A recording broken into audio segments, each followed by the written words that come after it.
तो बर्तमान ओडिशा रे जहाँकि बीजेपी तार संख्या गरिष्ठता हासिल करी विधानसभा आसन रे टोटाल 78 आसन रे विजयी ओडिशा रे सरकार गठन करिया पई जाउची। तो सरकार गठन करिवा पूर्वरु राज्यवासी जहाँकि बीजेपी सरकार तरफ जो घोषणा करा जायतिला आयुष्मान कार्ड। तो ये आयुष्मान कार्ड कौन एवं एथिरे कौन बेनिफिट मिलिबो ता विषय रे आसंतु आज ये वीडियो रे संपूर्ण डिटेल्स जानिबा, जहाँकि आपण मानकु जानिबा निहाती दरकार। कारण पूर्वरु जो बीजेडी सरकार तरफ बा बिजु जनता दल तरफ जो मुख्यमंत्री द्वारा विजु स्वास्थ्य कल्याण कार्ड बा BSKY योजना वर्तमान बंद होबो बोली जहाँकि संपूर्ण अपडेट आसी जाइछि। राज्यर जो रही बीजेपी राज्य सभापति मनमोहन सामल आज जहाँकि सठिक संपूर्ण भाव में डिक्लेयर कर देइछन्ति जे ओडिशा रे BSKY कार्ड बंद होबो एवं ता बदल रे आयुष्मान कार्ड जहाँकि लागू होबो। तो आसंतु आयुष्मान कार्ड कौन, एथिरे कौन कौन बेनिफिट मिलिबो एवं एहाको आवेदन कला परे आपण माने केमिति यार लाभ उठै पारिबे ता विषय रे संपूर्ण डिटेल्स जानंतु।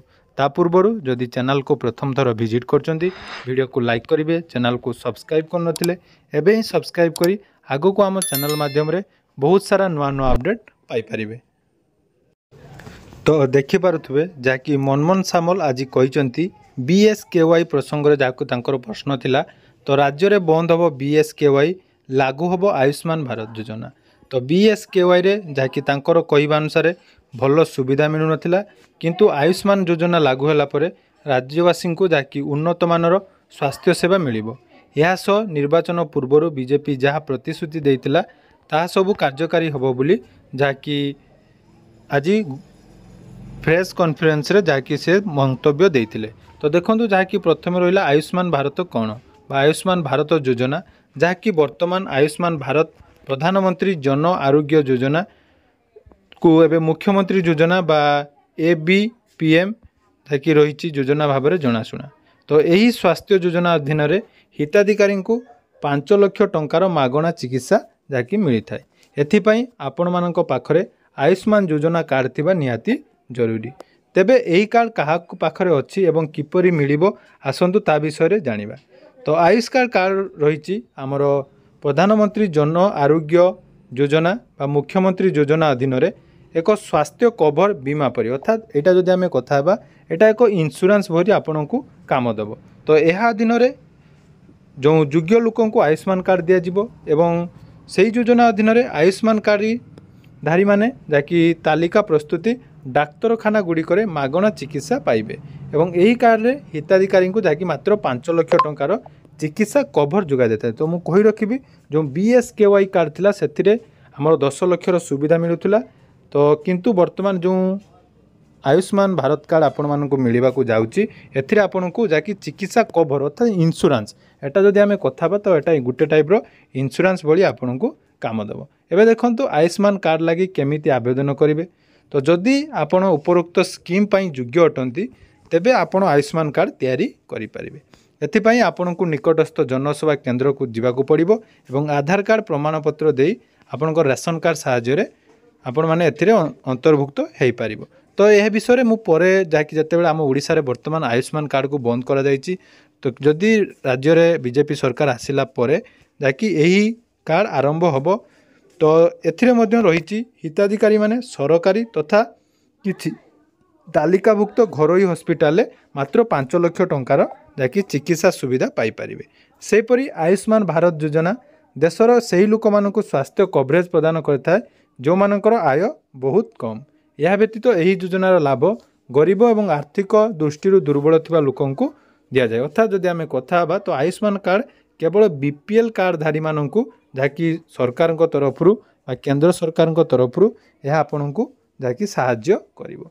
किंतु जदि आमे कथा बा एही श्रेणी रे जहाँकि श्रमिक आदिवासी SC ST भूमिहीन परिवार दैनिक मजूरी किंबा परिवार जो मानकर जड़े भिन्नक्षम सदस्य अटंती एवं सेमानंक परिवार रे कौनसी शारीरिक भाव दक्ष वयस्क सदस्य नांती ताले सेमानंकु आयुष्मान कार्ड योजना रे जाकि अंतर्भुक्त करा जायता है। सेहीपरि देखंतु आयुष्मान कार्ड दुई प्रकार रही, गोटे रही आयुष्मान गोल्डन कार्ड। तो आयुष्मान भारत योजना रे जो 5 लाख टंका मागणा चिकित्सा सुविधा मिलिबो। एही योजना अधीन रे परिवार रो आकार बयस किंबा अर्थात प्रत्येक परिवार केते जण व्यक्ति रोचुनी सेथिरे कोनोसी देखिया इफेक्ट पकेइबो नाही। एवं देखंतु एही कार्ड देशर 13,000 रु अधिक सरकारी एवं बेसरकारी डाक्तरखाना रे वैध अछि। तो आपण उभय आयुष्मान गोल्डन कार्ड एवं आयुष्मान कार्ड पई ऑनलाइन बा ऑफलाइन आवेदन करेंगे। तो सही आवेदन केमिति होबो तो चैनल को सब्सक्राइब कर रखंतु। आगो को केमिति आवेदन होबो से विषय मध्य तार डिटेल्स आपण माने पाई परिबे। या छड़ा देखंतु एही योजना रे केउ केउ जाकि रोग पई आपण को चिकित्सा करा जाय। तो एहा योजना रे असुस्थता हेले जाकि डाक्तरखाना रे एडमिशन समय रे आपण मानन को आयुष्मान कार्ड देखाबे पई पड़िबो। यहाँ पर चिकित्सा खर्च पई कोनोसी कागज किंबा केस रो आवश्यक होई न थाए। अर्थात आपण जते बेले हॉस्पिटल एडमिट होचंती तो एडमिट होबा समय रे आपण मानकू से आयुष्मान कार्ड थिले आपण माने यार लाभ नहीं पारिबे। किंतु बिजु स्वास्थ्य कल्याण योजना रे जो माने आगरु लाभ पाउथिले तो सेमानकू मु पुणी थरे कहि रखिबी। तो बिजु स्वास्थ्य कल्याण कार्ड रे वर्तमान आपण मानकू कोनोसी मागणा चिकित्सा प्रदान करा जिवो नाही। तेणु आपण मानकर कोन मतामत रहिछि आयुष्मान कार्ड एवं बिजु स्वास्थ्य कल्याण कार्ड विषय रे निहाती कमेंट सेक्शन ले जणेबे। एबे आसंतु आयुष्मान कार्ड रो जो ऑफिशियल वेबसाइट रही से ऑफिशियल वेबसाइट विषय टिके आलोचना करिबा। तो एटा आपण माने देखि पारुथबे जाकि आयुष्मान भारत हेल्थ अकाउंट बा ABHA नंबर आपण मानकु जाकि तयारी करिया पई पड़ी थाए। एथिरे बेनिफिट विषय जदि आपण चाहिया पई चाहुचंती ताले एई वेबसाइट रो लिंक मध्ये डिस्क्रिप्शन ले देई देबी। तो से डिस्क्रिप्शन ले जाई आपण माने जाकि जानि परिबे। तब देखंतु क्रिएट आभा नंबर तो एटा आधार बेसिस रे आपणकर एई अकाउंट खुली परिबे बा जाकि ड्राइविंग लाइसेंस तो आधार बेसिस रे खुलिया पई हेले एठी आधार ऑप्शन ले क्लिक करिवे। तो एथिरे देखंतु दुई प्रकार ऑप्शन अछि आधार ऑथेंटिकेशन जाकि OTP बेस रे आपण मानकू एही आयुष्मान भारत जाकि कार्ड आपण माने अप्लाई बा आवेदन करि परिबे। तो ए नै जते बेले हम ओडिसा रे या पई आवेदन हबो मु निहाती आपण मानको सहित वीडियो शेयर करिवि। तेणु वीडियो शेष करने पूर्व पुणी थे आपण मानक कही रखी जहाँकि जो मैंने BSKY कार्ड रो लाभ नौते तांको एबे BSKY कार्ड रो लाभ मिलिबो नाही। एवं भारत जो आयुष्मान भारत कार्ड उड़ीसा रे मध्य लागू होबो एवं परवर्ती समय रे जते बेले भी यार अपडेट आसीबो आपण मानक सहित निहाती शेयर करिवि। आशा करूची वीडियोटी आपण मानक निहाती भल लागितिबो। तो एही परी नुआ नुआ वीडियो देखिया पई हेले चैनल को निहाती सब्सक्राइब कर रखंतु। धन्यवाद।